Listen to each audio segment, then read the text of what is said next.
In this lesson, I'm going to show you how to solve very simple trigonometric equations. Our first example is actually quite simple. The method we're going to use for these is to isolate the trig function. So we'll use this method when we have a single trig function, and we will first isolate it on one side of the equation. Once we have it isolated, we just look at the value that the trig function is equal. And you'll recall from our previous lessons that what this is really saying is, for what angle theta is sine equal to -1/2?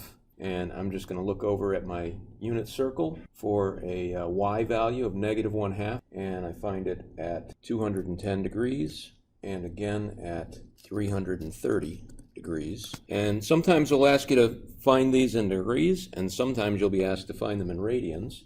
So the radian measures of these two angles are 7 pi over 6 and 11 pi over 6. 4 times cosecant theta minus 8. Now this time the trig function is not isolated, and it's also one of those reciprocal functions, so we have a little bit of work to do. I'm going to start by solving for cosecant of theta, and I'll start by adding 8 to both sides. Gives me 4 times cosecant of theta equals 8, and then I'll divide by 4 in order to get cosecant by itself. 4's cancel on this side. We're left with cosecant of theta equals, well, 8 over 4 is 2. Cosecant is not on my unit circle, nor are any of the values 2 on there. So what I need to do is take the reciprocal of both sides. So what I end up with is sine of theta equals 1 over 2. And now I go back to my unit circle and say, well, where is sine equal to 1/2? It's 30 degrees and 150 degrees, or in radians,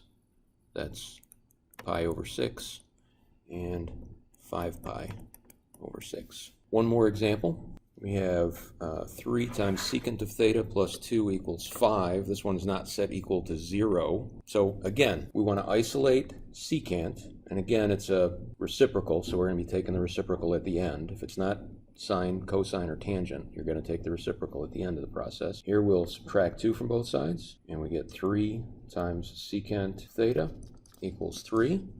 Divide by 3, we get secant of theta equals 1. Wait a minute, that's not going to do anything if I take the reciprocal, but let's take a look. The reciprocal of secant is cosine. The reciprocal of 1 is 1. There actually is a spot on the unit circle where cosine is 1, and that is at 0 degrees or 360 degrees. I wouldn't ask you to give both of those answers on an assessment, though. You could just give one, and you could say 0 or 2 pi in radians. So hopefully this is enough to get you going on the practice problems. Work on those, and I'll answer any questions you have in class tomorrow.